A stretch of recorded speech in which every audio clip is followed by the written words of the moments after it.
Okay. We should be live. Let me go up here. Let me turn on Do Not Disturb so we don't get bombarded with notifications. And let me pull up the stream down here as well.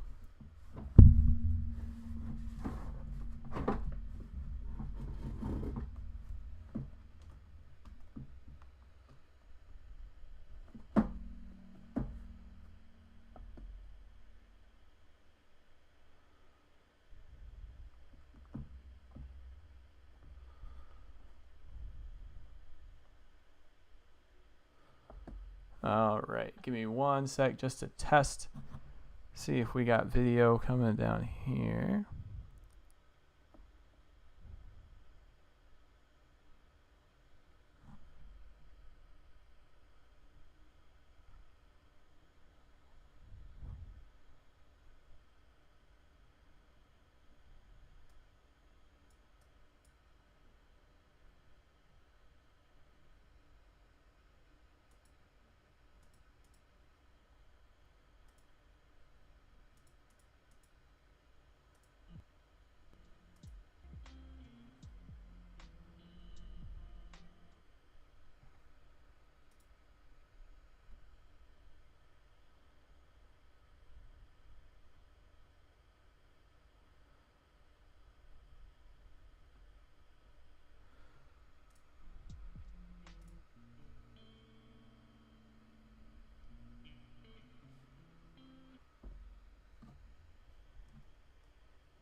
All right, we're testing audio real quick.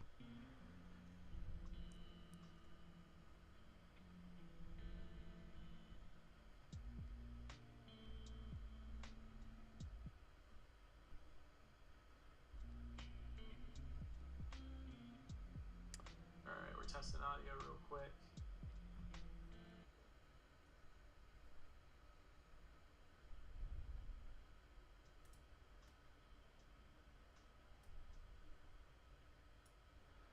All right, I think that should be good for that. So I can go ahead and turn this down now. All right, let's go ahead and share this around a little bit.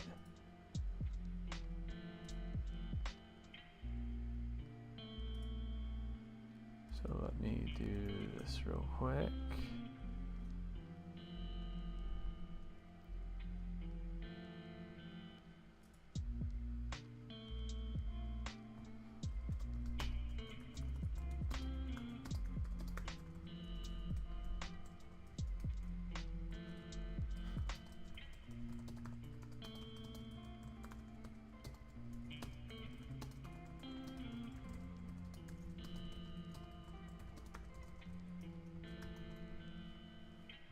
All right, so let's share that.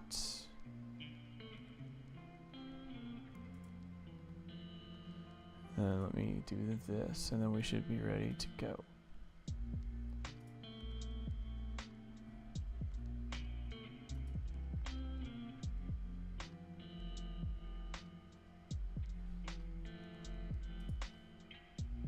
There we go.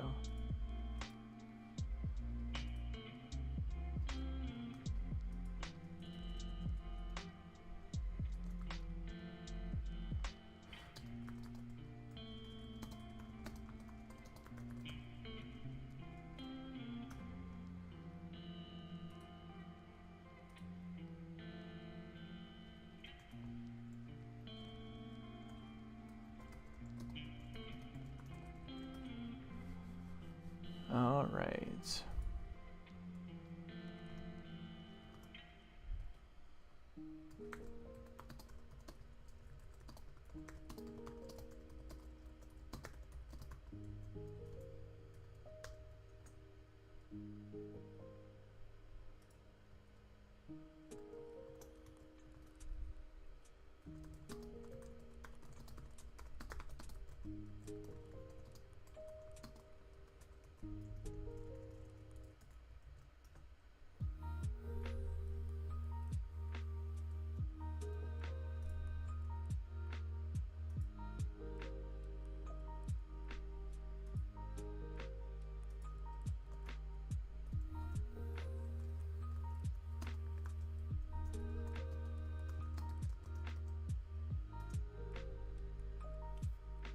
All right, almost ready to go.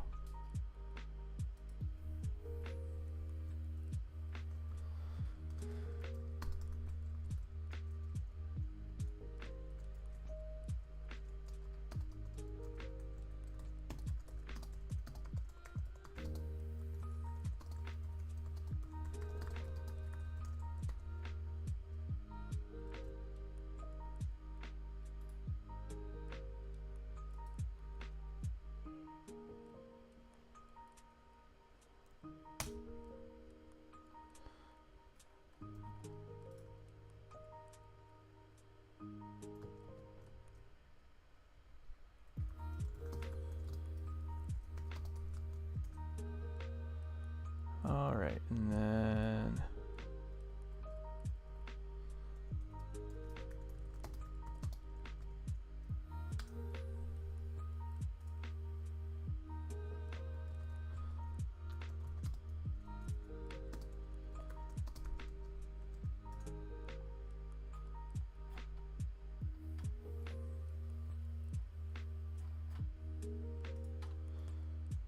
all right, let's go ahead and kill that. We should be ready to rock and roll. What is up, guys? Happy Monday. We are 1 week away from Election Day. And Jonathan George, welcome to the stream, man. Thanks so much for hanging out. So glad you're here. So thankful that you're here. You decided to stop by. We are 1 week away from Election Day, and just when you think things can't get any crazier, they do in fact get crazier. We are 1 week away from arguably the closest and tightest election we will ever, or of this century. And things are looking great for Donald Trump, not great for Kamala Harris, but this election still is a coin flip. JG, if you wouldn't mind, let me know, how does the audio sound, video look, if everything looks good and great. Just wouldn't mind letting me know that. That would be awesome. But we are 1 week away from Election Day. It's crazy to think about that we're already almost at Election Day. And we're going to do basically what we did last week, where we just kind of ran through all of the swing states. Nah, red wave all the way. JG, I love your enthusiasm. That's what we're going for. That's what we're hoping for.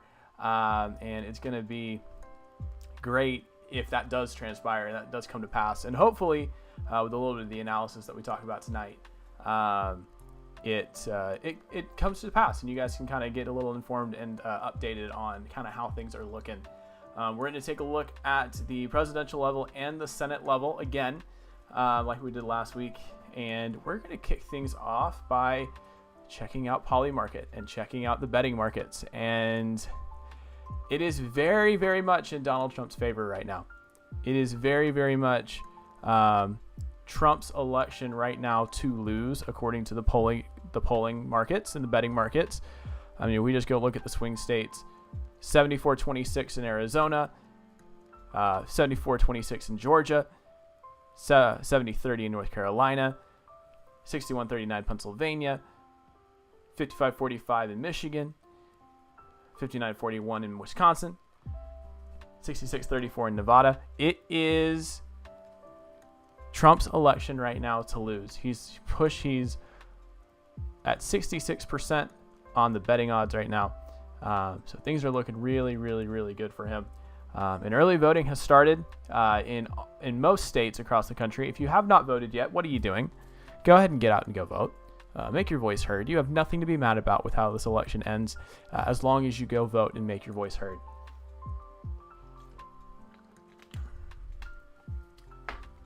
So we'll go ahead and we'll jump back to the Electoral College map. And we're going to go ahead and do what we always do. We're going to fill out the safe states, the states that both candidates are for sure going to win, the states that are not really competitive at all and won't be competitive at all this cycle. So we'll start off Washington, Oregon, California, not Alaska, actually. Hawaii is what I meant to check off. That West Coast belt, that West Coast wall For Kamala Harris, it's going to be for sure Democrat, as well as most of the Northeast, so Washington, D.C., Maryland, Rhode Island, Massachusetts, Delaware, New Jersey, Connecticut, Vermont, New York, although polling in New York makes it seem like it's going to be interesting, but New York will be safe blue this cycle, as will Illinois, as will Maine's 1st congressional district, and I'm just browsing through, making sure that I'm not missing anything. I think that we have all of the safe Dem states. If we go to the Trump-Vance states that are going to for sure vote red, it's going to be Idaho, Montana, Wyoming, Utah, North and South Dakota, Nebraska's 3rd and 1st congressional district, as well as Nebraska at large. Maine's 2nd congressional district, more likely than not, is going to go for Trump. Kansas, Oklahoma, Arkansas, Louisiana, Mississippi, Alabama, Tennessee, Kentucky, Indiana, South Carolina, and West Virginia, Missouri, Alaska, and Iowa. I will put Iowa in there. Iowa used to be a swing state, a bellwether state. We can look back at the last couple of elections. Let's zoom out here. You can look back in both 2008. It went for Barack Obama by almost 10 points and by 5.8 points in 8 and 12, respectively, before flipping hard to Donald Trump, 9.4 in 2016 and 8.2 in 2020. So it's going to be a safe safe red state this go around, roughly a 10-point margin. And the rest of these states are going to be, most of these are going to be states that decide this election. The likely states that are going to go either way, I'll actually put Colorado as a safe state. Colorado is the most leftward trending state in the country. And so it's going to be probably by about 9 to 10 points. So we'll put it as safe. We can put Ohio in likely for Trump. The state of Florida, it's 30 electoral votes. Once a massive bellwether, is now the most Republican state in the country, or one of the most Republican trending states in the country. Excuse me. And is going to be a big gain for Trump. Same with Texas. It's 40 electoral votes are going to go for Donald Trump. If we look at the most recent polling in the state of Texas, let me pull it up real quick. Trump v. Harris. Trump right now is up by 7 percentage points, which is about kind of where I expect it to be when all is said and done. Trump will win probably by anywhere between 6 to 9 percentage points in Texas. There was the New York Times Siena College poll that came out today that actually had Trump up 10, which would be very, very good. But it's going to be somewhere right where the polls all have it right now, which is between 6, 5, and 10 points. And spoiler alert, if Trump's winning by this big of a margin, Ted Cruz is not losing in the Senate race. And so Colin Allred's not becoming the next senator of the state of Texas. But let's jump back over here to our political electoral college map. Another state we can put in likely, let me just check my personal data sheet real quick before I say that. Another state that we can put, I wouldn't put it in likely actually, maybe. Looking at trends and data, I think we have all of our likely states right now. Now the lean states, these are going to be states that go for either candidate by anywhere from 3 to 7 percentage points. I do have Texas in the likely. It'll be kind of it'll dance between lean and likely. The ones that are going to go lean anywhere from 3 to 7, it's going to be New Mexico. Polling has come out recently that has made New Mexico look closer. Same with the state of New Hampshire and the state of Virginia. Virginia is an interesting state to watch in the sense that it is a very blue state, but the early voting and some of the voting metrics and Republican turnout in early voting has opened a lot of people's eyes to the potential of Virginia being very, very tight, if not flipping. Virginia in 2020 went for Biden by 10 points and went for Hillary Clinton by 5. It'll probably be closer to a Kamala Harris or a Hillary Clinton margin for Kamala, 5.3 percentage points. That is probably going to be where she lands in terms of that, in terms of her average. Jumping back over here to the Electoral College map. Minnesota is also going to be a lean state. Minnesota, it went for Hillary Clinton by 1.5 percentage points way back in 2016. And then in 2020, it went for Joe Biden by 7.1. It's going to be somewhere in that margin as well. This is Tim Walz's home state, but I don't know how much that's going to help them otherwise. And if Minnesota is low in terms of its polling, in the sense of if Virginia or if Minnesota goes for Kamala by a small margin, that doesn't bode well for Kamala and the rest of the Rust Belt trio, Wisconsin, Michigan, Pennsylvania. And so it'll be interesting to see what happens there. Jumping back to our Electoral College map. That leaves the 7 key swing states. The 7 states that everybody is watching and everybody is has been glued to for the last several months and will be glued to over the next several weeks, or I'm sorry, over the next week rather. Oh, I forgot. Nebraska's 2nd congressional district also going to be lean. Remember, Nebraska and Maine, they do their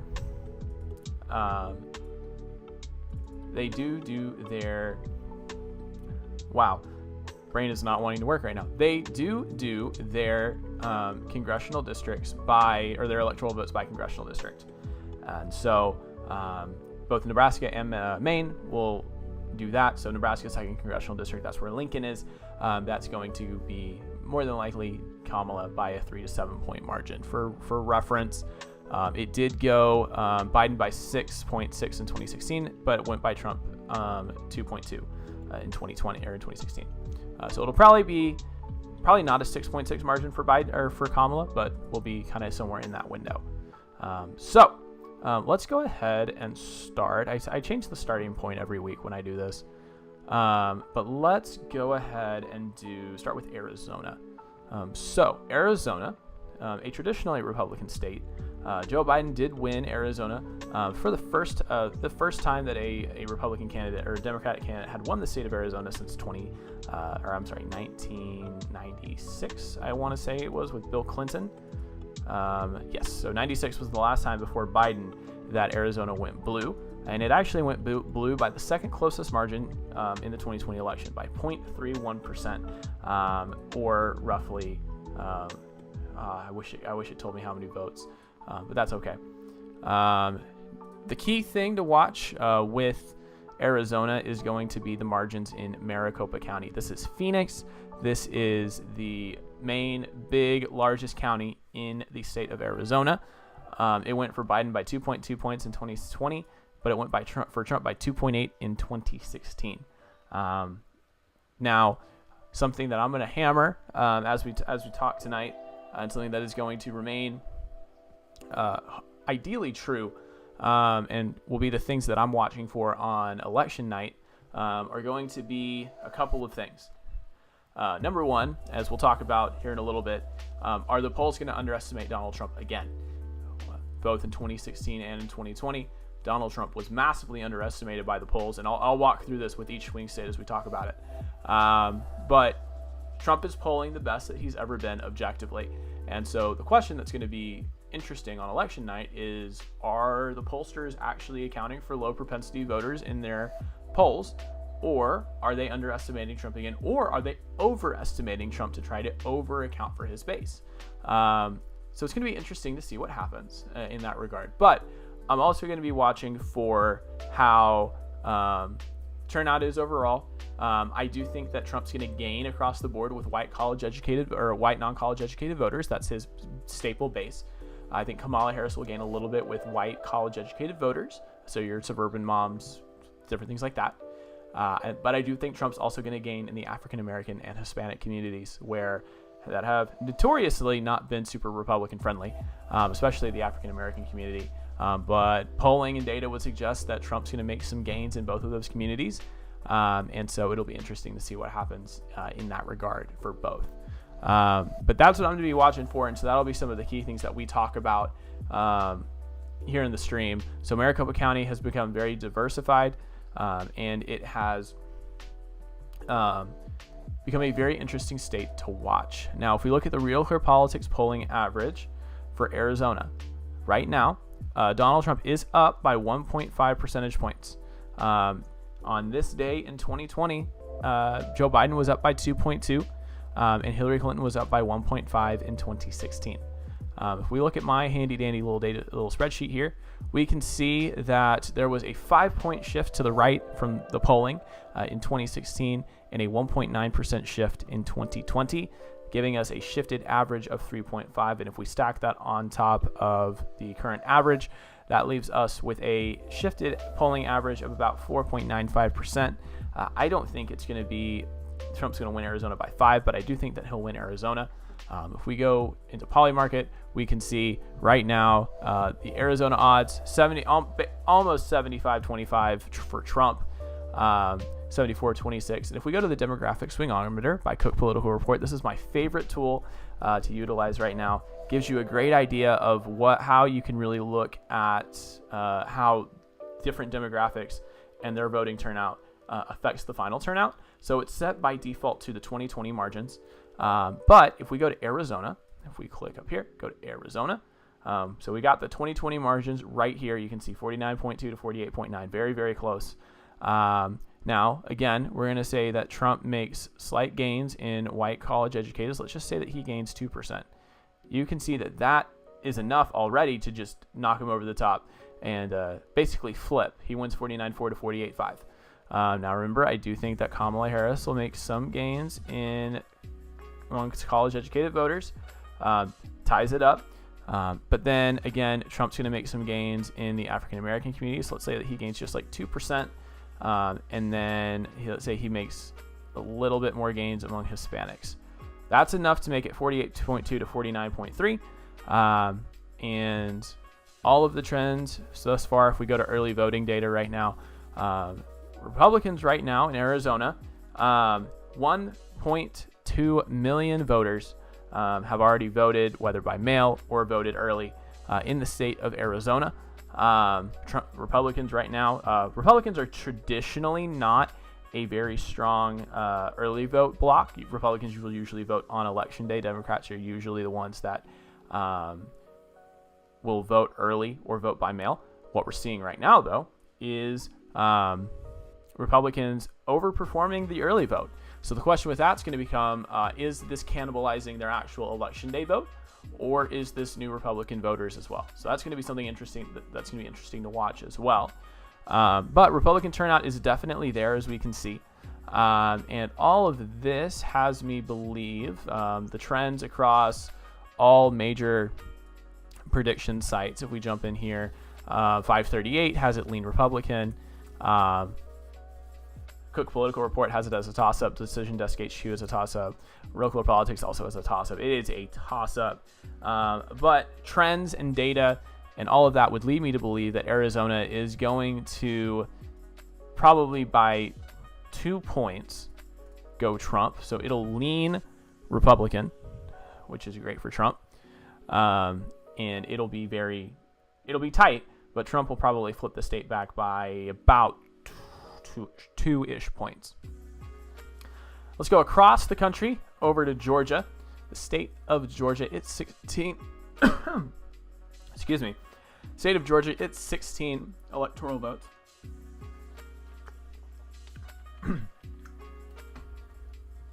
Georgia's historically been a Republican stronghold state. I think it's also like with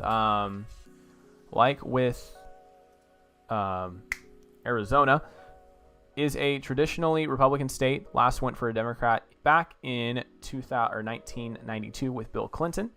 But then you can see since then it has remained a Republican stronghold up until 2020. When in 2020, Joe Biden won it by the closest margin of any state in the presidential election of 0.24%.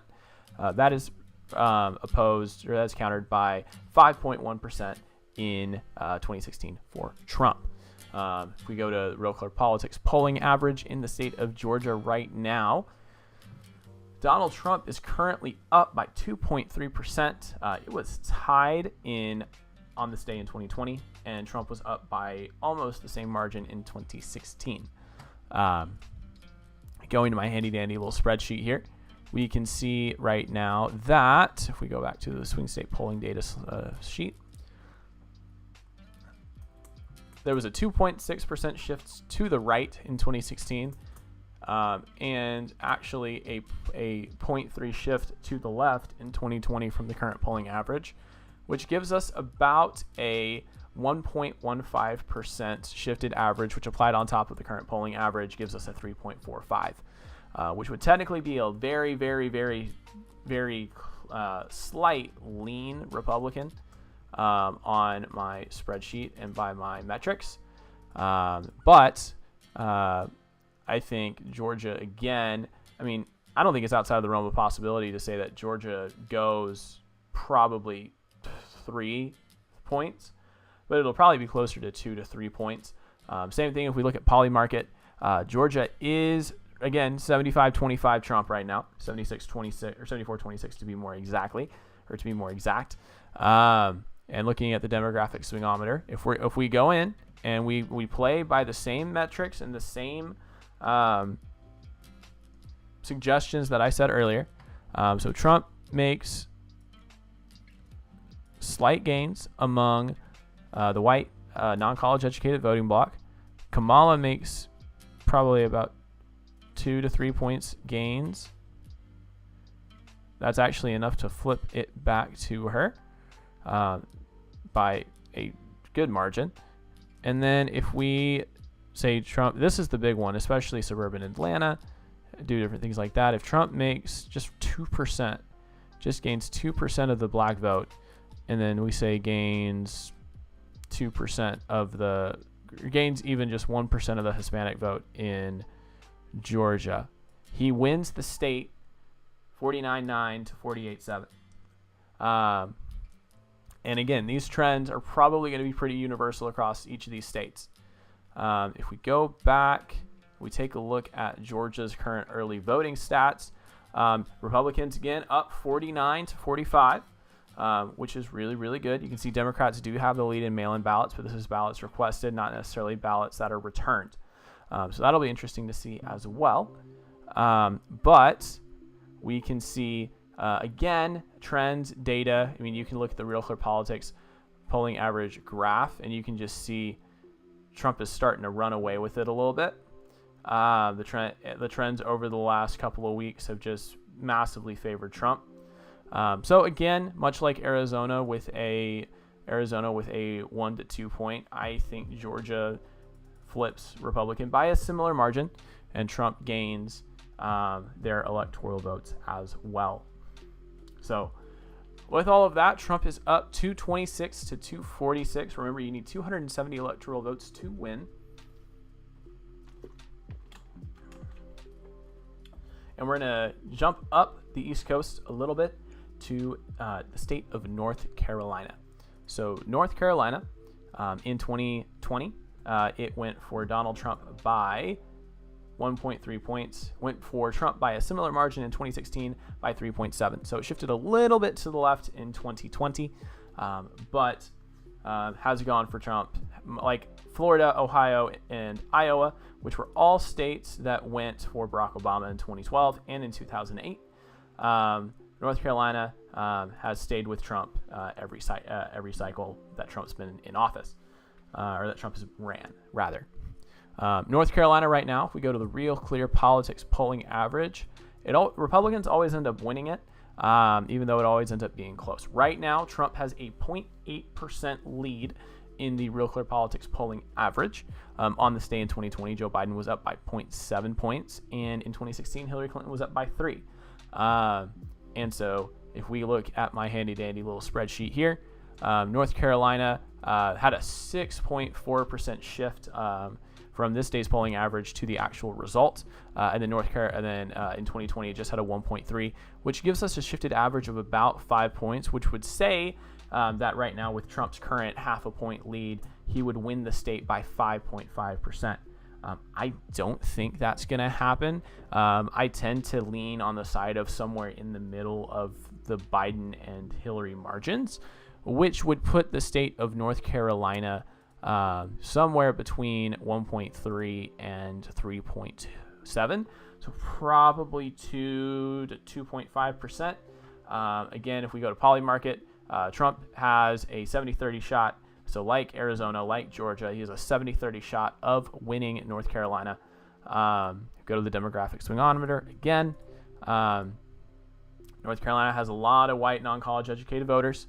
If we shift that margin just a little bit, say, and I try to be conservative. I only say maybe you gain like 1 or 2%. I'm not saying that Trump's going to gain like 10%. I'm saying he's going to gain maybe 2% in each of these blocks. But then if we flip the white college educated, let's bump it 3 points back that way. And then we say Trump makes like he's at 7% right now. Let's say he gets up to 9% in the African American vote, and then maybe just bumps a little bit. I mean, that would put Trump 2.5%. So right smack about in the middle of where I say it's going to be. It's going to be tilt again. Looking at my spreadsheet again, if we jump down to North Carolina, I mean, you can see the projections across all of the main predictors. 538 has it lean Republican. Cook Political Report has a toss-up. Decision Desk HQ lean. So it's like between lean Republican and toss-up. So I think, given all of the data, given all of the trends, if we look at early voting right now for North Carolina. And remember, North Carolina has been affected by the hurricanes, had a lot of things going on, but it is basically about even right now. And 34-33, registered Republicans, registered Democrats, right about the same. But I think all of this, all the data trends, again, we go to the graph on Real Clear Politics. Trump's starting to pull away a little bit. He's consistently held. He's consistently led in the RTP average, and he's starting to trend away right at the right time.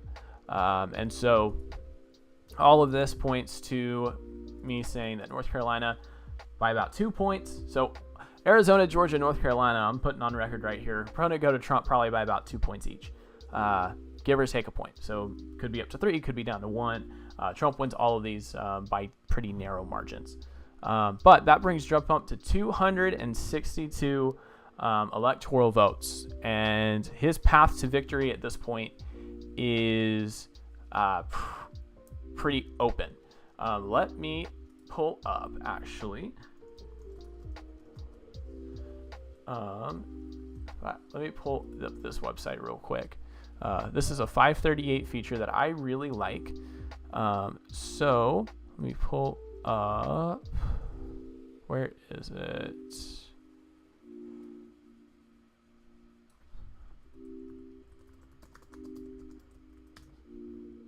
Bingo, right here. This is what I was looking for. So with this, you can basically plug in each state into this 538's little algorithm right here, and you can look down here and you can see how a candidate winning each state determines who will win overall. So let me fill this in real quick. So Wisconsin, Oregon, California. We said Colorado. We said New Mexico. We said DC. We said Maine's first. We said all of these are. None of this changes.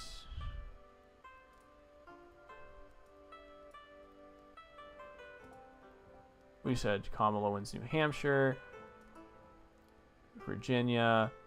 We said Trump wins all of these states.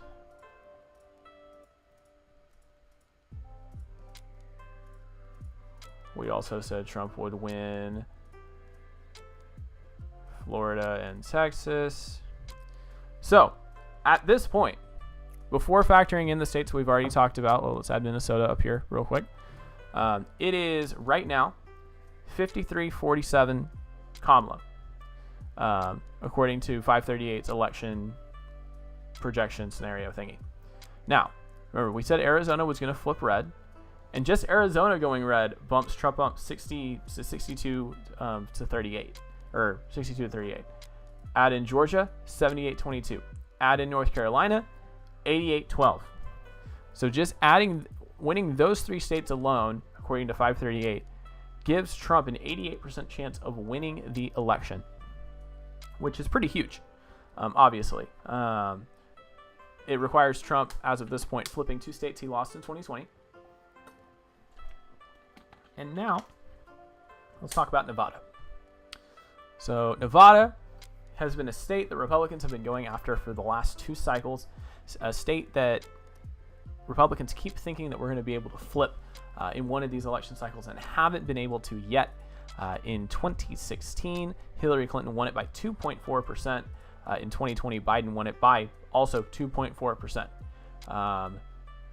If we look at the Real Clear Politics polling average right now for Nevada, Donald Trump is ahead by 0.7%. This might actually be the best that Trump has been ahead in the Real Clear Politics polling average in Nevada. He took the lead back on October 11th and hasn't looked back. He is slightly dipped. Kamala's slightly risen, but that's just because of one Bloomberg poll that it was about 10 days or was done about 10 days or like last week. On this day in 2020, Biden was up by 4.6, Clinton was up by 1.6. If we look at my spreadsheet, we can see how this all trends. So Nevada actually shifted farther to the left, but in 2020 shifted to the right by 2.2%, gives us a shifted average of about 0.7. On this day's average is already at 0.7, so Trump wins by 1.4. I don't think that's out of the picture. I think if Trump wins Nevada, it'll probably be one of the closer states in the election. Let's look at Polymarket. So Polymarket, the betting markets right now say, again, 66-34. That Trump wins the state of Nevada, and Nevada would actually be a big flip for Trump. Nevada wouldn't be enough to put him over the edge yet, assuming he wins Arizona, Georgia, and North Carolina, but it would put him at 268 electoral votes, which would almost be guaranteeing that he wins the election at that point. If we look at the demographic swingometer, good old Cook-Port demographic swingometer, again, 50.1, 47.7. Let's say, again, keeping with our scenario, let's just gain it by 2% there, drop Trump by 2% there, 49.6 to 47.9. Let's say Trump gains 3% with the African American vote, and let's say that Trump gains, we're looking at 48.9 to 48.7. We look at the early votes right now in Nevada as well. Republicans running ahead right now in early voting, which is, I believe, pretty unprecedented, 40% to 35%. So that's really good. Again, Republicans are overperforming across the board when it comes to early voting. Reminder, if you haven't voted, go vote. Make your voice heard and make sure that you have a say in the election. But all of this is great signs for Republicans. I am admittedly a little pessimistic about Nevada. Trends in history tells me that Nevada will probably go blue. It'll be really close, but I'm gonna probably lean, at least on this one, a little on the pessimistic side, and I'll say that Nevada, by probably less than a point, stays blue. It'll just depend on turnout, really, but I am not 100% confident right now. I mean, if we look at my spreadsheet and we look down here, I mean, it is all of the prediction markets have it as a toss-up, so it really can't go either way. And I mean, right here I have it as a Republican flip. I'm actually gonna switch it here so I remain consistent. But I mean, it honestly could go either way, guys. It could go either way. And so Nevada will be an interesting state to watch, and we do know that we're not going to get election results fully on election night for Nevada, which obviously sucks. Going in here, let's say Harris wins Nevada. Oh, I didn't put Nevada there. Oops. Let us say that. I realize I didn't check off some of these states.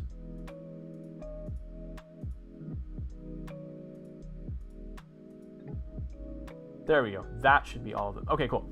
So let's say that Harris does win Nevada. That actually, it messes with the math a little bit. It's doing its thing. It's adjusting the algorithm. It's doing all of that jazz right now. But it's going to say, even if Kamala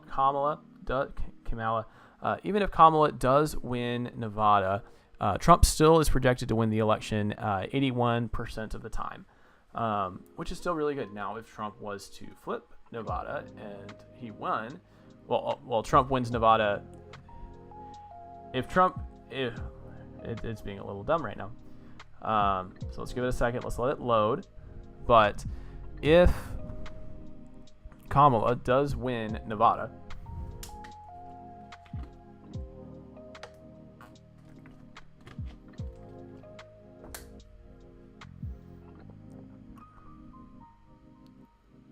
assuming that it will decide to load.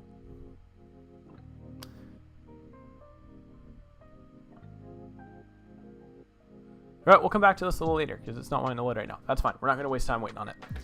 But it would be good for Kamala to win Nevada, but it doesn't do a lot for her chances if she wins. So this week we're staying a little pessimistic. We're saying Kamala wins Nevada. I would need to see a little bit more polling to feel fully optimistic about Nevada for Trump. Anywho, let's jump up to the core Rust Belt trio, the final 3 states we need to take a look at, the states of Wisconsin, Michigan, and Pennsylvania. So we'll go left to right because we'll end on Pennsylvania, the state that will more than likely decide this election, if you believe what everybody's saying. Starting off with Wisconsin. Wisconsin, a historically blue state, had before 2016 didn't vote Republican. The last time it voted Republican was back during George W. Bush, or for Ronald Reagan, when it went for Reagan by 9.2%, before going for Michael Dukakis by 3.6 in 1988.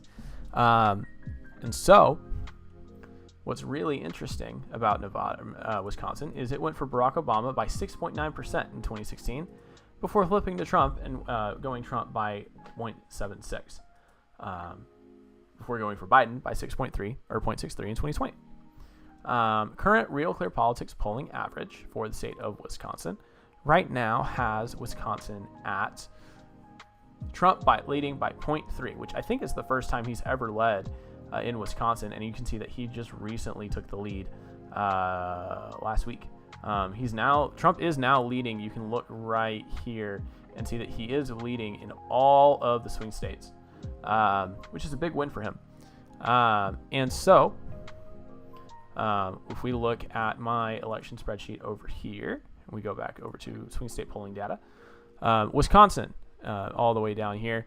On this day in 2016, it was Hillary up 6, so a 6.7 point shift towards Trump. On this day in 2020, fairly similar, 6.4 percentage points for Biden, a 5.7 point shift for Trump. An average of a 6.20 shift would say that Trump would win Wisconsin by 6.5%. History and data suggest that that is not going to happen.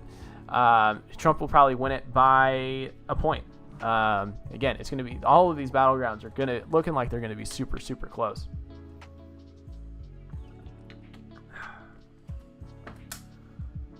Looking at Poly Market,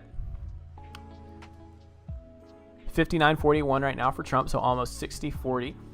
Wisconsin also is the most Republican of the 3 Rust Belt Trio states. And so it is the state of the 3, if you were to place a bet on which of the 3 would be the most likely to flip, it would be Wisconsin. Looking at the demographic swingometer, did this ever load back up? It did. Fantastic. So 81-19. We'll come back to this in a minute. So if we go to the demographic swingometer and we go to Wisconsin, so shift everything back to 2020 results again. Let's say I'm actually going to say Trump makes some pretty substantial gains among the white non-college educated because Biden had a big union appeal that's not there anymore really to the Rust Belt states. So let's say Trump taps into that a little bit. Let's say Kamala makes a little bit of gains in the white non-college educated, but then let's say in like Milwaukee and Green Bay, let's say Trump gains like 3% on that, and let's just say Trump gains like 2 points. Trump wins, basically flipping 49-8 to 48-3. So all of this data would suggest, I mean, if we go in here and we look at early voting for Wisconsin, 23-35, that's about expected. I think all of the data right now would suggest, and we can look at my spreadsheet right here to see where the main outlets have this projected. Wisconsin, they have it as a straight toss-up. I don't know why I have it as lean R. It's more accurate, right, than to be tilt R, but I do think Wisconsin flips back into Trump's column. In the environment right now, it's a very R-friendly environment. Wisconsin is the most conservative of the three Rust Belt trio, and so I think that gives us Wisconsin going for Trump. Now, if you notice, that actually is enough to put Trump over the edge to 272 electoral votes. So whatever happens in Michigan or Pennsylvania, if this holds true, it doesn't matter because Trump wins by 2 electoral votes. Now we're going to talk about Michigan and Pennsylvania, but you don't have to worry about it at this point, which is a great problem, which is great. And so, yeah. So, I mean, if we go in here, I mean, we don't have to do this, but just to show, if Trump wins Wisconsin, Trump wins 100% of the time. So, anyway, let's jump over to its neighbor, Michigan, home of the Lions and the Tigers, and M&M. So, looking at the Real Clear Politics polling average for Michigan. Right now, again, for the first time ever, you can see for the first time since since July, Trump is winning in Michigan, leading in the polling average in Michigan. And he was up by almost a point. It has dropped back down to earth. He is back up by 0.2, or he's only up by 0.2 now. But on this day in 2020, Biden was up by 8.6, and on this day in 2016, Hillary was up by 7. We look at those shifts in both states. We can come over here. That was a 7.3% shift in 2016 and a 5.8 shift in 2020. So that gives us an average of a 6.5% shift, but that's not going to hold I don't think that holds really any water in the grand scheme of things. Trump is up by 0.1. That would say that Trump would win by 6.65, which is not happening in the slightest. Michigan is a very interesting state, though, because with its union white working class appeal, Trump's going to gain there. But also, Michigan is a very Muslim-heavy state. Dearborn, Michigan is the highest population of Muslims in the country. And actually, a lot of Muslim leaders, including the mayor of Dearborn, actually endorsed Trump last week, which makes this really interesting.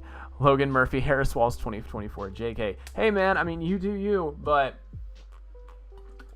I mean, Logan, you do know that yesterday, in the middle of an afternoon of NFL football, Kamala Harris and Tim Walz played Alexandria Ocasio-Cortez in Madden, and it was very cringe in a way to try to appeal to male voters, which was very cringe and very bad. But going back to Michigan, this would say that Trump would win by 6.65%. That ain't happening. It's going to be, again, probably closer to 1 to 2 points. I mean, if we look at history, in 2020, Biden won by 2.8. Trump won by 2.22. If Trump wins Michigan, it'll be probably by a 2016 margin, maybe half a point. Looking at the demographic swingometer again, the greatest tool. Logan said, LOL, of course it was. So again, Trump, we assume, makes some gains among white working class maybe win 63, and that's already enough to put him over the top. But then white college grads, again, we're going to say they shift a little bit towards Kamala because there's been a leftward shift of those suburban areas. But then, you got Detroit. And again, Trump making those gains in the African-American community. Let's say he does. Let's say he bumps from 8% to 11%. And then let's say he almost splits the Hispanic vote a little bit. Comes up maybe 48%. Still not enough, 48.6 to 48.8. Trump would have to make a little bit more gains to flip. I would normally be pretty pessimistic about Michigan, especially looking at those trends and everything. Poly market right now would suggest, the betting market suggests, Trump is up 55-45. So Michigan, again, you'll see is the tightest of the three in the Rust Belt trio because it's actually the most liberal of the three Rust Belt trio states. But I would normally be pessimistic and to give it to Kamala. However, the reality of the situation is that the Rust Belt trio very, very, very seldom does it not vote together. We can look at history and we can look at historical trends to show this to us. In 2020, they all went blue. 2016, they all went red. All went blue in 2008 and 2012, in 2004, in 2000, in 1996, in 1992, and the last time that they split was 1988. So recent history over the last almost 40 years tells us that the Rust Belt trio will stay the same. So, given that, and given the fact that Trump has made some gains among Muslims, kind of among basically everyone, he's kind of courting a little bit of every voting bloc, that would right now give me cause to say that Trump will flip Michigan. Again, it'll be a very tight, very close flip, but it would be a flip nonetheless. So that brings us to the final state of this little analysis before we jump to the Senate. And the Senate will be quick. That is the state of Pennsylvania. Pennsylvania, it went for Joe Biden. I have a question because I want to get your perspective on something purely hypothetical. Ask away, Logan. I love it when people ask questions. So ask your question, and I will be happy to answer. But while I wait for that, we're going to go and talk about Pennsylvania a little bit. So Pennsylvania, Biden won Pennsylvania by 1.2% in 2020. Trump won it by 0.72. Trump didn't win any of the Rust Belt states by more than a point, which is interesting. But right now, the Real Clear Politics polling average suggests that Trump is up by 0.1. Again, that Quinnipiac poll that had Kamala up 4 is really what kind of skewed the average a little bit. You can see, but Trump again up by 0.1.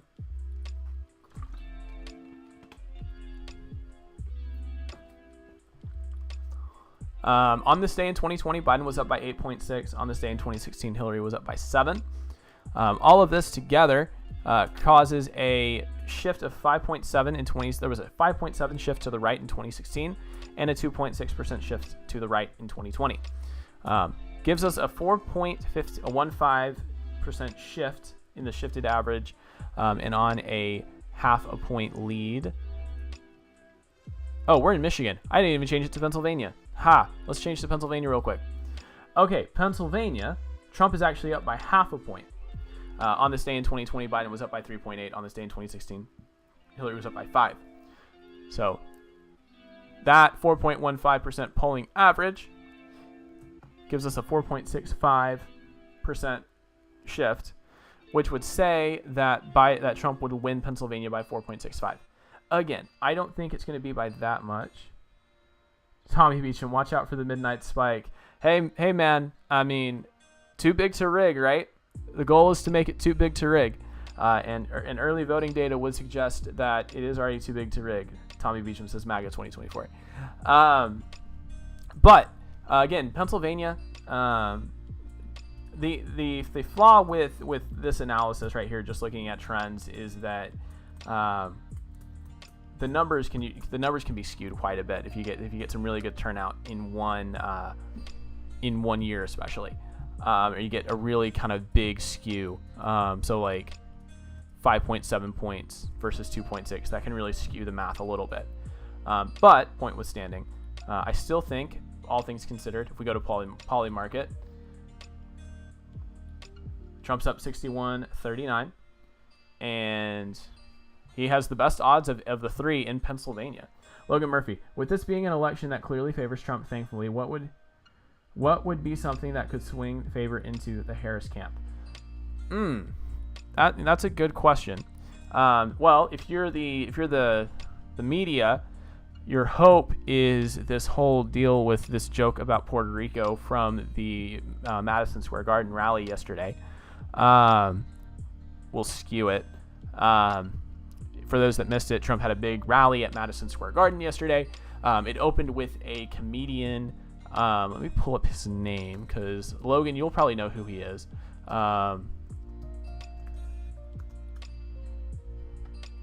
But what was his name?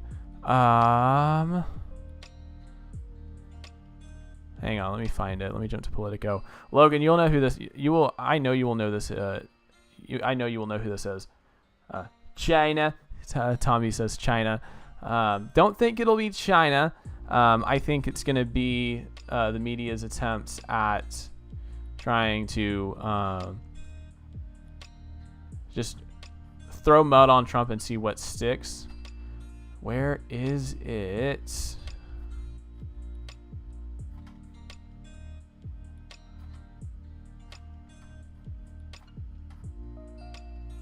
All right, now I'm trying to find it.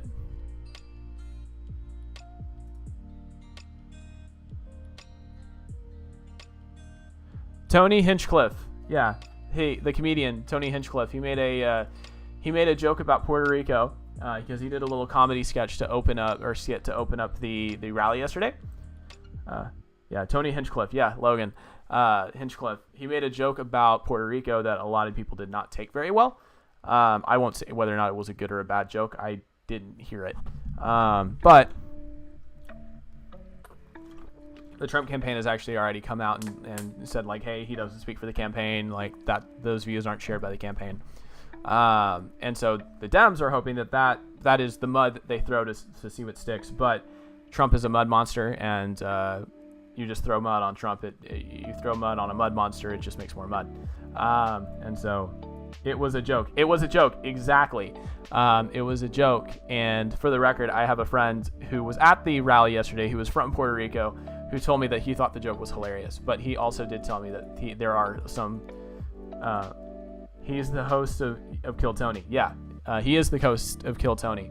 My friend did tell me, though, that because he is from Puerto Rico, there's a lot of people that were mad by it who are still going to vote for Trump, but were kind of annoyed at the joke. The joke doesn't represent Trump. Didn't endorse the joke, obviously. They're distancing themselves. But the media are going to try to throw mud and see what sticks. The only other thing that could potentially shift this in the Harris camp is if the polls actually are overestimating Trump. With how close this election is, it could, if the polls under, and the funny thing is that he is an openly gay man who's known for outlandish political jokes. Yep, exactly. It's just the media trying to throw mud to see what sticks, because they are desperate for anything. I was listening to Ben Shapiro on the way home, and he said you can easily tell who each campaign thinks is winning the election right now. Trump the Mud Monster shirt would be amazing. That is a Ben Shapiro quote. I don't take credit for that. Shapiro has referred to Trump as a mud monster, and it is incredibly accurate. But a Trump Mud Monster shirt would in fact be hilarious. But the only other thing that could potentially help the Kamala campaign is if the polls are actually overestimating Trump, which history says they won't, because they never have. But just because they never have doesn't mean they never will. With how close the election is, I mean, in any of these states, I mean, let's look at these on this day average. If the polls shift to the left by 1 point from the polling average, and it overestimates Trump. I mean, we go to Pennsylvania right now. Kamala wins by half a point. Wisconsin, Kamala wins by points by 7 tenths of a point. We go to Michigan, Kamala wins by 9 tenths of a point. That would be the only thing right now that helps, because every other available metric. I mean, I'll pull up Polymarket. We'll look at the vote. We'll look at the betting odds again. Every available metric point and data point suggests that Trump is going to win. And I was listening to Shapiro on the way home today, and he says you can tell who both campaigns think are ahead, and it's Trump. And so what the Harris campaign is doing right now, I mean, they're equating the Madison Square Garden rally yesterday to a Nazi rally because, you know, they're the American Nazi Legion or whatever back in the 1930s did a rally at Madison Square Garden, ignoring the fact that, you know, George H.W. Bush, Bill Clinton, Jimmy Carter, they all did rallies at Madison Square Garden as well. Anywho, back to Pennsylvania. Pennsylvania will be tight, but Trump will probably win it by a tilt margin as well. If we go to the demographic swingometer again for the final time this week, demographic swingometer again. Pennsylvania has a lot of union voters. Pennsylvania has a lot of voters, a lot of white working class voters. And Trump was able to make some pretty substantial gains, or Biden was able to make some pretty substantial gains because he does have that union support. But let's say that Trump gains into that white working class vote. Kamala again makes some gains in non-college educated. That flips it back. But then Trump, let's say Pittsburgh, Philadelphia. Let's say Trump makes some pretty 3 points gains in those communities. And let's just say that, you know, he makes a little bit of a gain in Hispanics as well. 48.4, 47.8. Again, it's going to be super close. But Trump again wins by probably about a point, which puts it at 306 to 232, which if you've tuned in every week, as we go ahead and go to save this map, if you are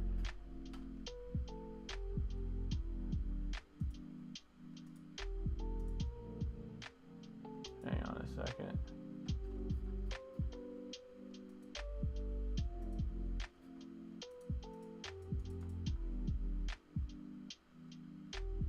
There should be an option to save this map, and I gotta find it real quick.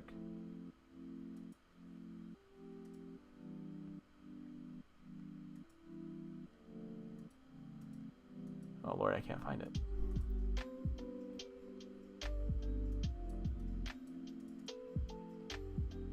This is awkward. Give me a sec.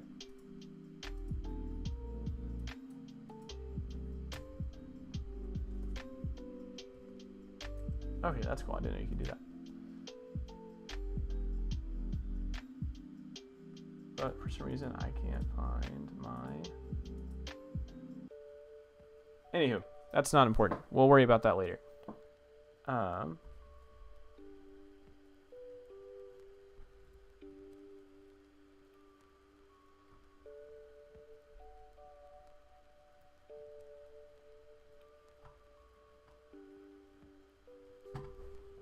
We'll worry about that a little later.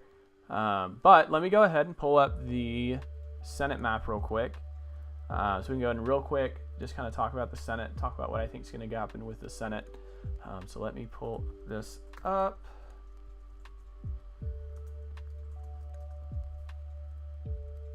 That was not the right. That was the right one. Bingo. Okay, cool. All right, so let's pull up the Senate. So Senate map, I'm going to do the same thing that I always do. We're going to fill in the safe Democrat states first: Washington, California, Maryland, Delaware, New Jersey, Connecticut, Rhode Island, Massachusetts. Vermont is actually an independent. So let me do this real quick. Oh, let me do this real quick. Or I'll worry about this later. Anywho. Vermont is actually an independent, so let me go in here and add the independent name real quick.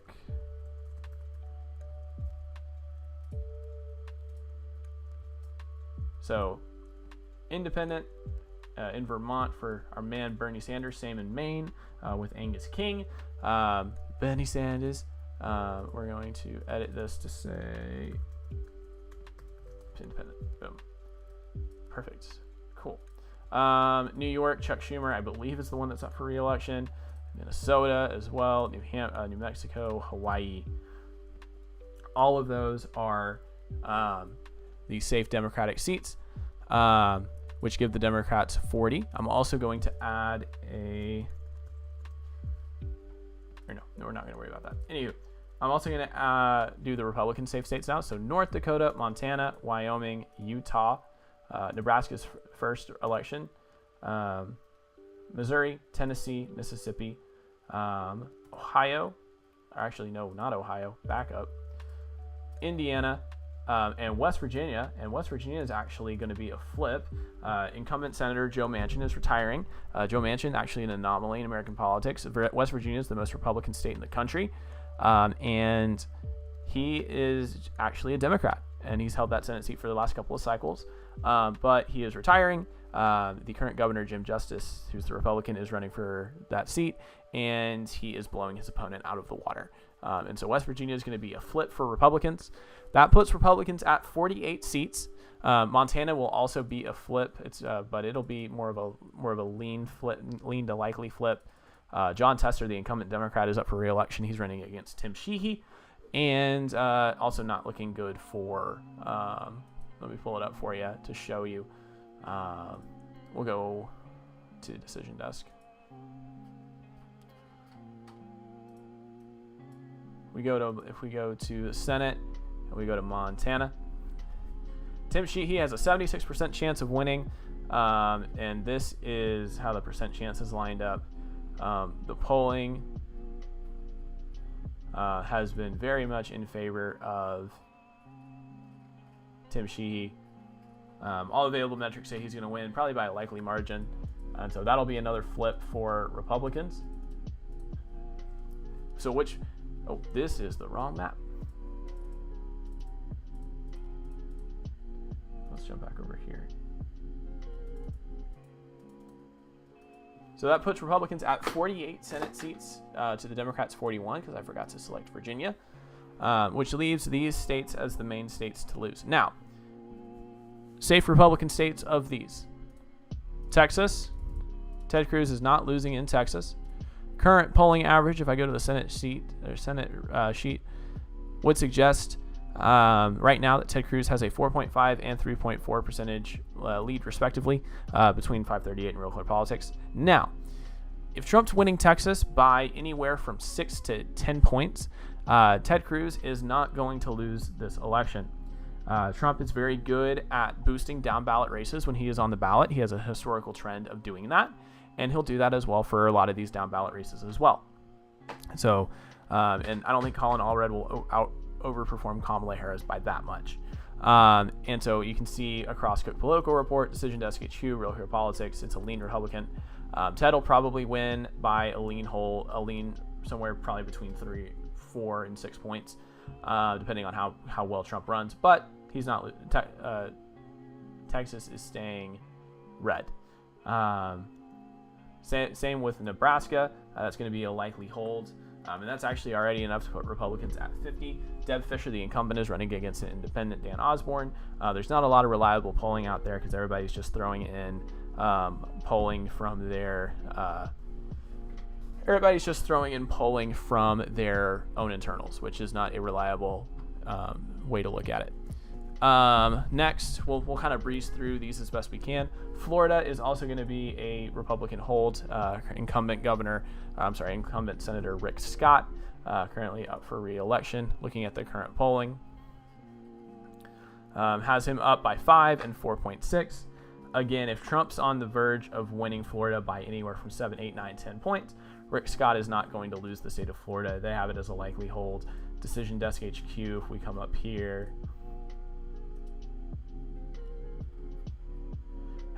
has him at an 80% chance of winning.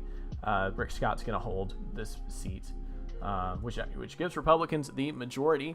So the question now is, with all of these open seats, how much more can they gain on their majority? Starting in Arizona, I can tell you that this is going to be a Dem flip. Right now, Representative Ruben Gallego is running against Carrie Lake, who ran for governor in 2022 and lost. If we look at the current polling, Right now for Arizona, Gallego is up anywhere from -6 or from 6 to 6.3%, depending on which one you look at. It's anywhere from a lean to likely D race. And if we go to Decision Desk, they give Ruben Gallego an 83% chance of winning.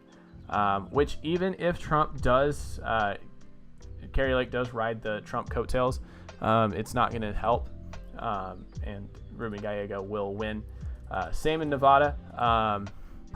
Right now, trends don't support, especially if it stays blue, that Sam Brown will be able to knock off the incumbent Senator Jackie Rosen, who's up anywhere from 5.4 to 7.6. They have it anywhere from toss-up to likely D, but trends right now and data would suggest that it will stay a Democratic hold. It could be a sleeper flip, but as of right now, again, 81% chance of holding in Nevada. So Jackie Rosen will hold on to that seat. And then that leaves these 4 states. The same 3 of the 4 we've already talked about. We're going to start in Ohio because Ohio is the interesting one. Sherrod Brown, the incumbent Democratic senator in a very red Ohio, versus businessman Bernie Moreno. Current polling has it anywhere from 0.6% to 1.6%, depending on who you talk to. Mr. Game & Watch, welcome back, Mr. Game & Watch. Kari Lake is controlled opposition. I don't know if I disagree. I think Kari Lake has shot herself in the foot way too many times, and I think that she ultimately does more harm than good for the Republicans. Looking at Ohio right now on Decision Desk HQ, it actually gives Bernie Moreno a 54% chance and has it as a pure toss-up. If we go in here, if we go to the Ohio Senate on the Real Clear Politics polling average, it has Sherrod Brown up by 1, but if you look at it doesn't have a graph, but you can see anywhere from 7, 4, 10, 5, 6, drop down massively to 1, 1, 1, 2. I maintain this from last week. I think the trends benefit Bernie Moreno, and I think we are looking at, especially with Trump winning Ohio by potentially up to 10 points again, probably not a lot of ticket splitting this cycle, and he'll be able to ride the Trump coattails to a flip, which gives us 52-43. And then Wisconsin, incumbent Senator Tammy Baldwin's running against Sarah Hovet. As of right now, they have it rated as a toss-up, pure toss-up to lean D. If we go to Wisconsin on here, Baldwin's only up by 1, and again, you can see, look at how much this lead has dropped over the last month. Now, because of a 2-point poll for Baldwin, it has kind of skewed this a little bit. But the trend, regardless, is massively beneficial for Eric Hovet. If we look at Polymarket right now, or if we look at, before we go to Polymarket, let's go to Decision Desk HQ. Wisconsin would tell you that it's taking a second to load.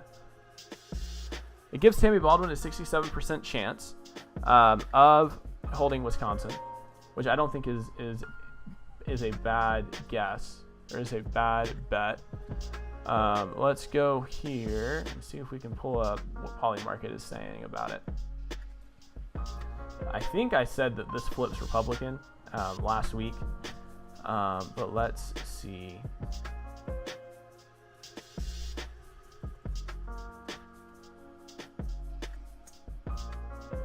It's taking a second to load. Wisconsin Senate election. Betting markets right now is 69.32. So it's interesting because every metric will say to go with Tammy Baldwin. I think this one could be a very pure toss-up. I am going to be conservative right now. Say that's a Democratic hold. I think Tammy Baldwin will. This is all going to depend by how much Trump wins and how much, if any, the Democrats overperform Kamala by. Especially if Trump sweeps the Rust Belt trio and he's able to pull the Republican candidates over the top, that's fantastic. But it's just going to depend on if he's able to do that.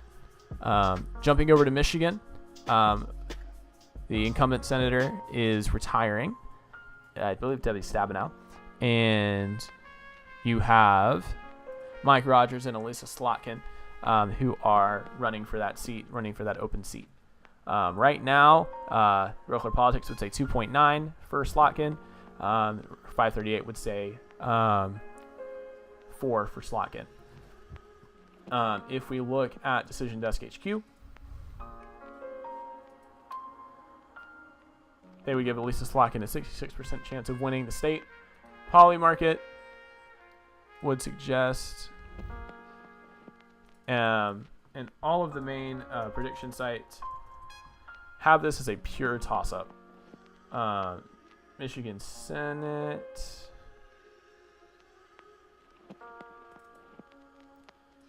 I mean, they have it 67-33. But it has been shrinking a little bit. But again, I don't think it's enough really to...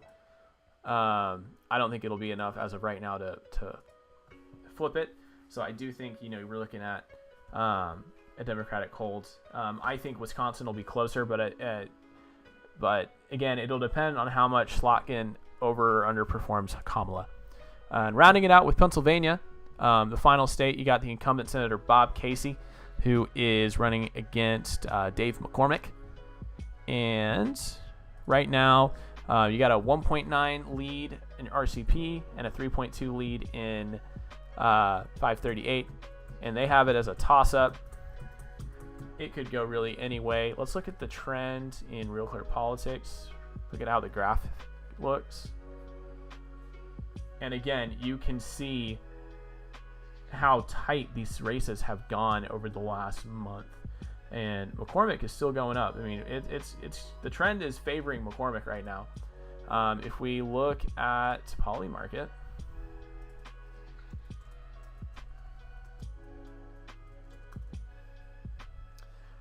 Pennsylvania Senate right now, again 69-32, 71-30 actually right now. It's kind of stabilized about right there. And Decision Desk HQ would suggest that Bob Casey has a 70% chance of holding. Now, a lot can change during the week, and again, it's all going to come down to how much